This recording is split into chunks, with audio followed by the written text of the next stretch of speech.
Hello everyone, welcome back to the video. हम लोग gate Excel 2024 का प्योर डिस्कशन कर रहे थे एंड प्रीवियसली हमने गेट बायोकेमिस्ट्री 2024 का एक और part and along with that get biotechnology 2024 का प्योर डिस्कशन हमने ऑलरेडी कवर करवा चुके हैं। आप लोगों ने अगर वो वीडियो नहीं देखा है तो चैनल का प्लेलिस्ट विजिट करके देख सकते हो। दोनों ही प्लेलिस्ट का लिंक मैं ऊपर आई बटन में डाल दूंगी। एंड वीडियो स्टार्ट करने से पहले सारे स्टूडेंट्स से रिक्वेस्ट है कि अगर आप लोगों को वीडियोस बेनिफिशियल लग रहे हो एंड वीडियो से अगर आपको थोड़ी सी भी हेल्प मिल रही हो, थोड़ी सी भी अगर क्वेश्चन आप लोगों के सॉल्व हो रहे हो, तो प्लीज़ वीडियो को लाइक करके चैनल को एक बार सब्सक्राइब कर देना। बिकॉज आप लोगों का लाइक एंड सब्सक्राइब ही हमारे लिए मोटिवेशन के जैसा है, जो हमें और ज़्यादा बूस्टअप करते हैं आपके लिए और अच्छे अच्छे वीडियोस लाने के लिए। सो मेक श्योर आपने वीडियो को लाइक करके चैनल को सब्सक्राइब कर दिया है।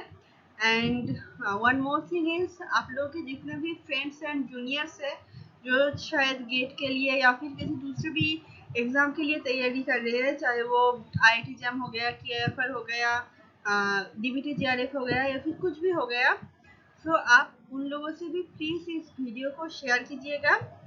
बिकॉज इफ़ ज़्यादा स्टूडेंट आएंगे तो हमें भी अच्छा लगता है, हमें भी और ज़्यादा मोटिवेशनल लगता है वीडियो बनाने में।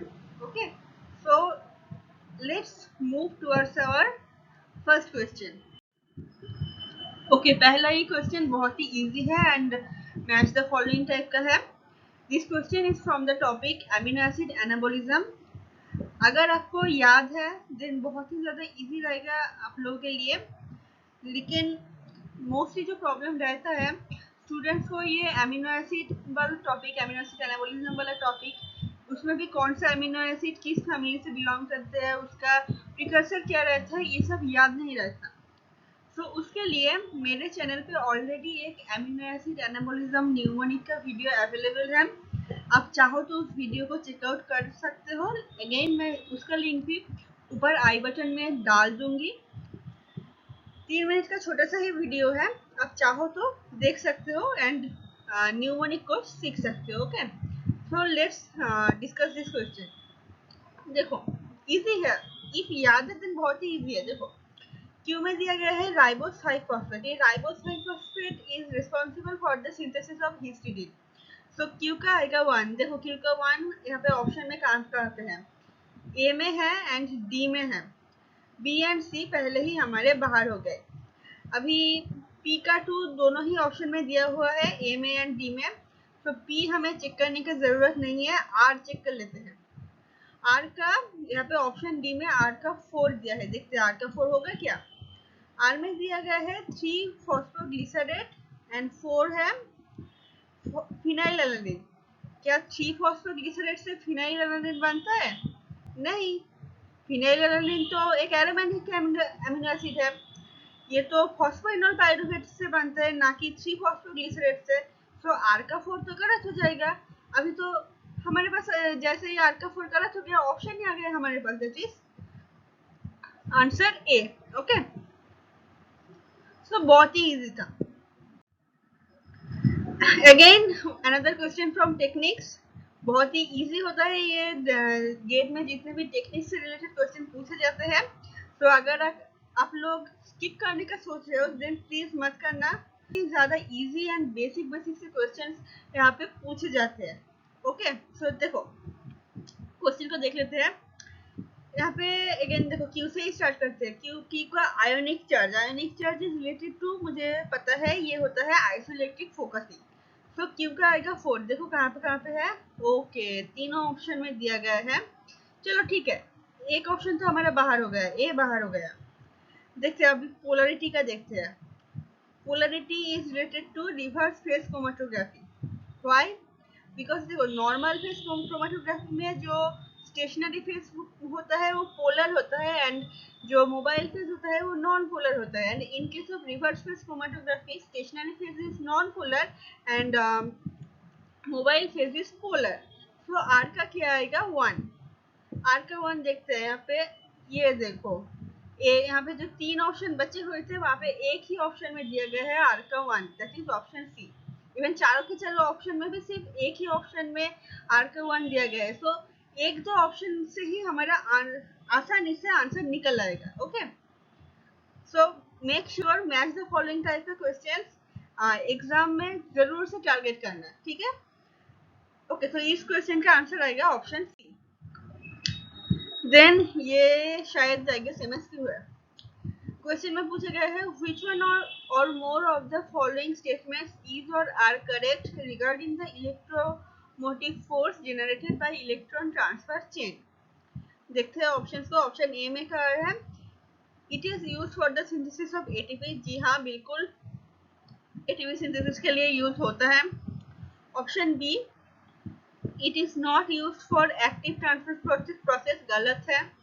इसका एग्जाम्पल है पायरुवेट के ट्रांसपोर्ट। पायरुवेट के ट्रांसपोर्ट के लिए एक्टिव ट्रांसपोर्ट प्रोसेस का यूज होता है एंड उसमें इलेक्ट्रोमोटिव फोर्स भी काम आता है। सो बी तो रॉन्ग है। Option C, it includes pH gradient component. Yes, it's true. Option D is it does not include electrical potential gradient component. नहीं, ये तो महागलत है। अगर आप लोगों ने यहाँ पे इलेक्ट्रोमोटिव फोर्स के बारे में बात किया है, देन वो इलेक्ट्रिकल पोटेंशियल ग्रेडियंट को कैसे इंक्लूड नहीं करेगा, वो तो इंक्लूड करेगा ही। तो डी तो गलत है। देन करेक्ट कॉम्बिनेशन पे कौन कौन सा स्टेटमेंट आएगा option A and C. Fine. Then which one or more of the following statements is or are correct regarding the transport and retention of proteins in different cell organelles। वापस से ये MSQ type का ही question है। देखो option देख लेते हैं। Option A, mannose 6 phosphate residues are involved in targeting proteins to lysosome। yes, that's true। option B is transport of proteins into the mitochondrial compartment is aided by positively charged amino acid residues at the N-terminal and internal hydrophobic segments। yes, B also is true। Option C is the retention of protein in the ER lumen requires KDEL sequence motif at the C terminals। yes, option C also is true। ER lumen में protein retention के लिए C terminal में KDEL होना जरूरी है। Option D में क्या कहा है, nuclear proteins are transported in unfolded conformation and the nuclear localization signal sequence is subsequently cleaved by peptides in the nucleoplasm. देखो ऑप्शन डी में यहाँ पे जैसे ही कह दिया ना, nuclear proteins are transported in an unfolded conformation, यही पे ये ऑप्शन ये स्टेटमेंट गलत हो जाता है। Why? Because nuclear proteins are always transported in a folded manner and हम करते भी है कि इफ न्यूक्लियर प्रोटीन्स कोई अनफोल्डेड मैनर में टारगेटिंग हो रहा है, देन उसका यूबिक्विटिनाइजेशन होके पॉलीयूबिक्विटिनाइजेशन होके उसका डिग्रेडेशन हो जाएगा। सो यूकैरियोटिक सेल में तो कभी भी अनफोल्डेड प्रोटीन ट्रांसपोर्ट नहीं हो पाएगा। सो ऑप्शन डी तो गलत है। देयरफॉर करेक्ट कॉम्बिनेशन हमारा रहेगा statement A, B and C. Okay, more of the following statements is or are, वापस से MSQ, is or are correct in the processing of pre-mRNA in eukaryotes। Options are option A, 3' to 5' exonuclease activity is involved in the conversion of pre-mRNA to mRNA। Okay, so 3' to 5' exonuclease activity नहीं, ये तो गलत है। 3' to 5' exonuclease तो आप लोगों का proof reading का एक्टिविटी है। सो प्रूफ रीडिंग का प्री एमआरएनए से एमआरएनए के कन्वर्शन में कोई रोल नहीं। सो ये तो गलत है। Option B, 5' capping and 3' addition of 3' poly A tail precedes splicing, नहीं, ये भी गलत है। ये जो स्प्लाइसिंग होता है ये पहले हो जाता है, देन उसका एमआरएनए का 5' कैपिंग एंड पॉलीएडिनाइलेशन होता है। तो बी तो गलत है। Option C, splicing of pre mRNA occurs via transesterification reaction, exactly, ये तो सही है। Option D, alternative splicing can yield different mRNA products from the same pre-RNA, ये भी सही है। सो ए एंड बी हमारा गलत है एंड सी एंड डी हमारा सही है। सो करेक्ट कॉम्बिनेशन में क्या रहेगा, सी एंड डी। क्वेश्चन में पूछा गया है factor H a compliment regulatory protein in plasma bind C3b and ये 4 ऑप्शन दिए गए हैं, कौन सा करेक्ट है हमें बताना है। Option A is it competes with capital B to displace the BB form from convertage from, yes ये सही है। Option B it initiates the catabolism of C3b, नहीं इनिशिएट नहीं करता, ये ब्लॉक करता है, बी तो गलत है, करेक्ट कॉम्बिनेशन में बी नहीं आएगा। Option C is it binds to the C3b BB converters, नहीं ये भी गलत है। ऑप्शन डी में दिया गया है X as a cofactor for factor 1, yes D statement तो सही है, तो करेक्ट कॉम्बिनेशन आएगा ए एंड डी।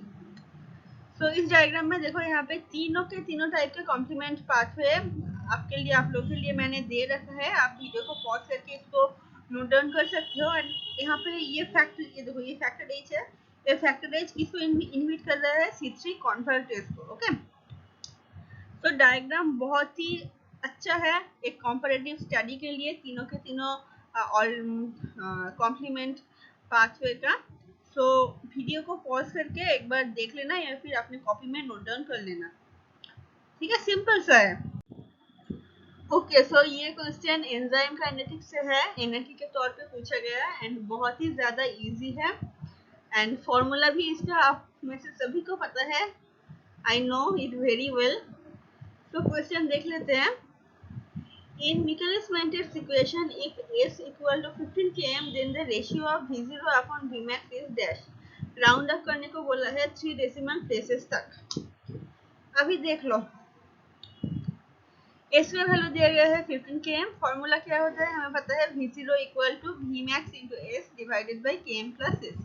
Vmax को इधर लाओगे तो इसको लिख सकते हो V0 upon Vmax equal to S divided by Km plus S।